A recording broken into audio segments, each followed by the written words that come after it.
know it's not Florida State related, but George, you mentioned the situation with Kirk Herbstreit and Dylan Raiola, who originally committed to Ohio State, committed to Georgia, did another flip to Nebraska, and has signed at Nebraska, and did that in December. He's a legacy to Nebraska. His let's see if I get this straight. His dad played there. His uncle is an offensive line coach there. And if I screwed that up, Nebraska fans, in regards to who's who, please forgive me. And, but there's a whole backstory about him flipping. Yeah, well, like you said, there's all kind of things tying him to Nebraska. But the kid pretty much moved to Beaufort, Georgia. It's obviously a big time school. It's kind of like the IMG of Georgia. But the whole idea is he goes there, he plays with KJ Bolden, these different guys who at the time were supposed to go to Georgia when that move was made, all these things. But long story short, whenever it came in the news that that he was considering flipping to Nebraska, the story that I read, and I wish I'll try to figure it out maybe before the show is over since we brought it up. But yeah, there's an article out there quoting his father in an article basically saying, just as soon as it got in the news, Kirk Herbstreit got on the horn and called me and was recruiting us to Nebraska, saying, yeah, absolutely, you got to do that, basically, is the quote. You got to do that, is what Kirk Herbstreit said. And, it's just funny, the kind of tampering things that go on. And go ahead, James. Oh no, I just had the article up, what you were reading. But he basically said when he saw the smoke about Dylan entertaining Nebraska, he called me, said, "Dude, is this true? He's got to do it. He's got to do it." And for a guy like that to tell me and get behind me, I knew he needed to do it. But I wasn't going to sit here and say you need to go change that place or be a part of the change at that place. But like it's amazing that. The influence that obviously Kirk Herbstreit would have without any previous relationship. If this, like one of the things that was so funny, like back in the day with recruiting, I remember one time I took a kid. Actually, I went to a game and there was a young man, I'll say his name, Jawanza Starling, from out of Tallahassee Lincoln, ended up going to USC, but he was at a Florida State game. I have known Jawanza Starling and his family, his dad, Pete, in the original neighborhood that I grew up in. His dad, we used to call him Blockbuster. He was a hood Blockbuster video. He was the first person that had the 2 VHSs. He would take it and he would literally copy. Not the double. Get 3 movies. You have 3 movies on 1 VHS. You pay him $1, he'll give it to you, and then you go through back that. in the days, man. His sister was best friends with my little sister when they were coming up in that neighborhood. So I knew Jawanza like when he was before Jawanza even knew how to wipe his own butt. I see his dad at a game, so quite naturally. I'm like, hey, man, you come here with me. Let's go into the varsity club. They find this out. They're like, oh, my God, you can't do that. That's considered enticing a recruit. I said, man, I've known this dude, Jawanza, before he could speak English. And they're like, oh, okay, well, you had a pre-established relationship. Well, it's just crazy. Like, there is no pre-established relationship. The only reason Kirk knows who this kid is because the kid is an All-American and a 5-star. And the only reason, and you did not say, like, hey, here's why I think it's the best thing. Matt Rule is this, but even then, nobody asked you for your advice. You literally are leveraging who you are, knowing that that's going to be some kind of influence, which is part of why Kirk Herbstreit is getting roasted and has been getting roasted since the first week of fucking December. Like you've been we know what the influence is, and you're gaslighting and acting like you don't know that you're Kirk Herbstreit. And that you're one of the most, like you're synonymous with college football Saturdays. Like you've been doing this for years. So for you to call a dad and tell him to do this literally is like, come on, bro. Like if you didn't know that, you're very, very naive, which he has been claiming naivety for quite some time on some other topics. But like you're asking to give, it's almost at a point where I know you're getting paid for the Twitter things. But it's almost like, Are you getting that much of another check from Elon and them on Twitter that you're asking to get this kind of abuse that you're getting on social media? Because that's all this is. That's all this is asking. So let me line up all my questions about this. And I don't know that you guys are going to be able to answer them because the article's sitting right in front of me now. And so I know about as much as you guys do. Number one would be, why is Kirk Herbstreit pointing to Nebraska? What's the big allure at Nebraska? And as James mentioned, the only thing I can see there is about Matt Rule. He's a special leader. So if he's that much of a believer in Matt Rule, I've never heard Kirk Herbstreit that I can remember, and I watch a lot of college football, make any kind of comments about Matt Rule being anything special. But he obviously, he's the head coach at Nebraska, and he's done some good things at Temple and Baylor. So that's point number one. Point number two would be, I would have an issue with this if we could make a connection between Kirk Herbstreit benefiting from this, or Kirk Herbstreit shifting the powers of college football in a way that would be obvious to, okay, he's favoring this school, this conference, there's a tie to ESPN. But if anything, Nebraska is a Big Ten school. They're a Fox, CBS, NBC property. Why would he be doing that? Absolutely. But, as we've kind of found out and what we saw the whole thing in the playoff, that was the big thing. ESPN knows that they're going to have to work together with these guys. ABC knows they're going to have to work with Fox on this 12-team playoff. It's going to that NFL model. Okay, you've already seen them announce a streaming service that they're doing together. They are sitting down and they're working out how they're going to work this 12-team playoff. And you're right. Right now, as we sit, we haven't done the research. We don't know what the connection is, what benefit Kirk Herbstreit has outside of it being viral and him making money on Twitter interactions. And it's funny, the guy just met it. But the thing is, and it's what it keeps going back, and we just saw this Dartmouth lawsuit that just got won by those boys. We've got USC about to lose one. If Dylan Raiola was an employee, if he had signed some kind of legally binding contract to be an employee of Georgia, yada, yada, and something this came like, then guess what? Then there's court ramifications. Then you could, have it. You could bring it to court, get discovery, find out if there was foul play. So everything kind of comes back to that. But yeah, outside of that, it's just it's really, really, it's stuff that makes you really, really dislike someone. And it's just hilarious to see. Chris, did you hear about this Kirk Herbstreit connection with the Nebraska quarterback signee Dylan Raiola and him pointing him in that direction? I'll say that what I do know is I've got a nice video coming out about all of that really soon. Kirk Herbstreit's on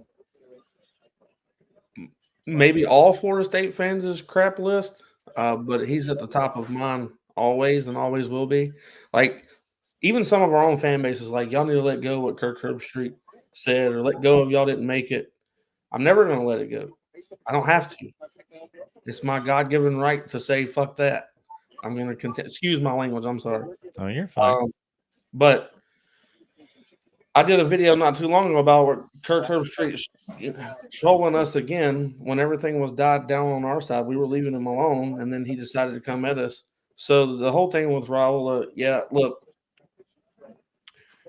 Kirk is feeling himself a little bit too much.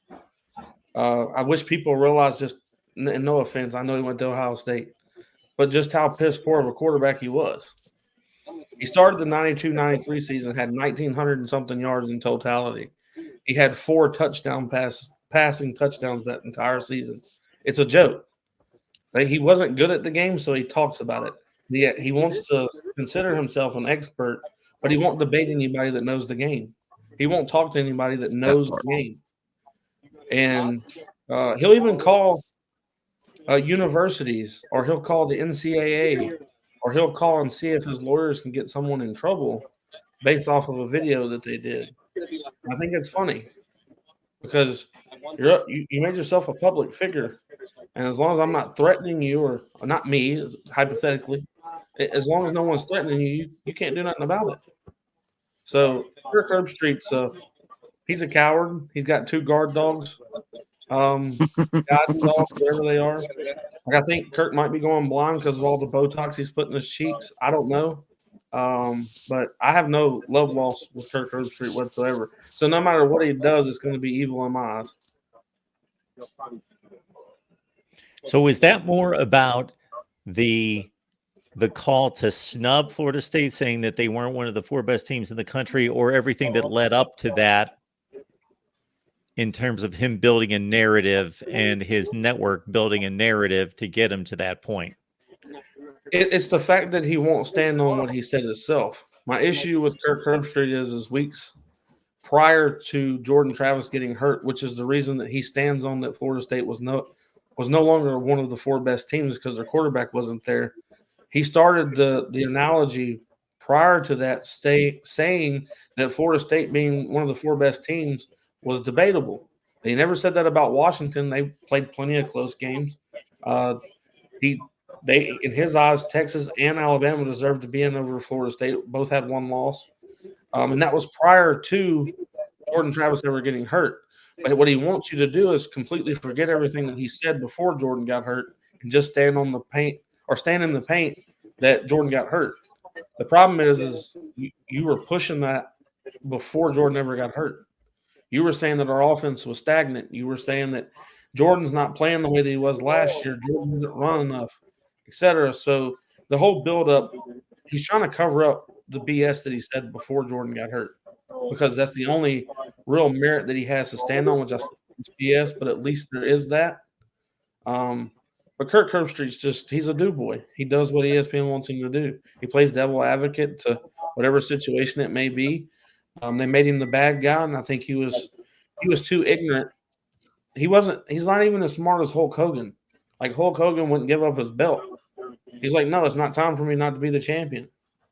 I'm gonna keep the belt. I'm just not gonna show up. Stone Cold Steve Austin did the same thing, and I'm not a wrestling fan, but I love watching biographies of people and all that good stuff, documentaries. So Kirk Herbstreit's documentary, if it ever comes out, it's just he's going to be a coward, and he was a do boy. He did what he was told at all times.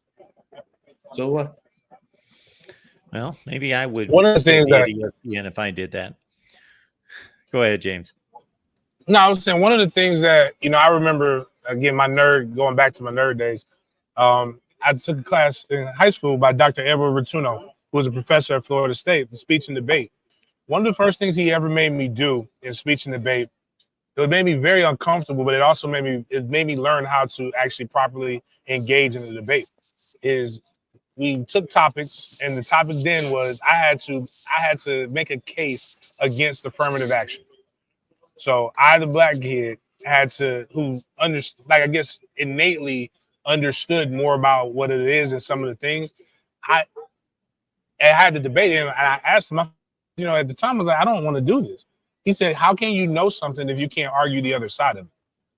He's like, you don't even know what points they're going to come up with, so you don't even know how to attack it. But if you really, really know something, you can argue both sides of something. And so that's why I always tell people, like, these guys don't get me wrong, they're not rocket scientists, but they have an understanding of what's done. And I've seen it. Like, there's no way Stephen A. Smith believes some of the things that come out of his mouth. He's just a really good debater. And it's debate radio, debate TV. When we look at what we see on social media, it's no intelligent debate. It's basically people yelling with their thumbs. And we're taking the guys from what we see on TV and what we see on ESPN. So what he did was it's engagement, even with the Florida State thing. Nobody had brought up Kirk Herbstreit en masse in quite some time. And then he just had to say something, and then you throw a rock and then hide your hand. Like, Florida State wasn't coming for Herbstreit. Herbstreit said something, and then now you have this Dylan Raiola thing, and it's just kind of like you're throwing your muscle around, and then this is what happens sometimes when you get caught. But Kirk is interesting, and that's kind of. But it's wild when you're iconic in the manner in college football in which he is, and what he, Lee Corso, Fowler, what these guys have built over the last 20, 30 years. There is absolutely no reason for them to take unless there's this is how conspiracy theories are formed. It's because there is really no reason, based upon what their record is and what they have, the power they have, for them to take the shots that they do, but yet they do take the shots that they do. So I know this. Kirk is going to have an interesting time in Dublin. If they don't kind of rope off that section, if they do college game day like they normally do, there's no way that it's not going to be very raucous. Yeah, well, yeah, we had a fan call in saying that last year they had him like inside the stadium, like, and it was empty. So I don't know what the deal is that if he's gonna actually hide from us, but I just have this picture of roasted tomatoes like in the cartoons where they splat and all that good stuff. But we'll see. He definitely needs to get a piece of our mind, and kind of what you were asking, Chris, about where does the source of the angst come in? It's all that stuff. But he acts like aloof, like, oh, I was just doing what the four best. But if you go back and watch that program, I mean, the way he said it, they're like, who is it? It's like, I'll say it. I'm not scared. It's not Florida State. It's Bama. That's who should be in. It's Bama. Like, he knew the whole time. And going back to what Chris said, yes, that college game day segment before UNA, before Travis ever got hurt, they did a 30-minute segment, all of them standing there laughing, and Kirk was banging the table for Bama or Texas, whoever else, to get in, and Florida State should be out. The big thing, they wrapped it around the conference. The ACC should be left out. So yeah, the narrative's been around, and now what really pisses me off now, why it keeps going, he keeps coming back, and like Chris said, also he won't debate nobody intelligent. That's all he does. He retweets people with 100 followers and following 3,000. 6,000. He won't come on somebody's show, have an intelligent conversation, actually debate both sides of it. He's just playing the political 101. Oh, anybody who's against me is lunatic fringe. And I love all the good. I love the Bobby Bowden, those teams. I love those 80 teams and stuff. So, Florida State fans, there's no love lost. There never will be. But yeah, it makes you wonder if he's done it all for attention or what. But he's got some attention from Florida State fans, and it's not going away. And I can only hope that UGA fans blow this Raiola thing out of proportion. Anybody who's watching live, or if you're watching the taped version and you've got any kind of pull with anyone of that caliber, let them know I'm here to debate anyone at any time.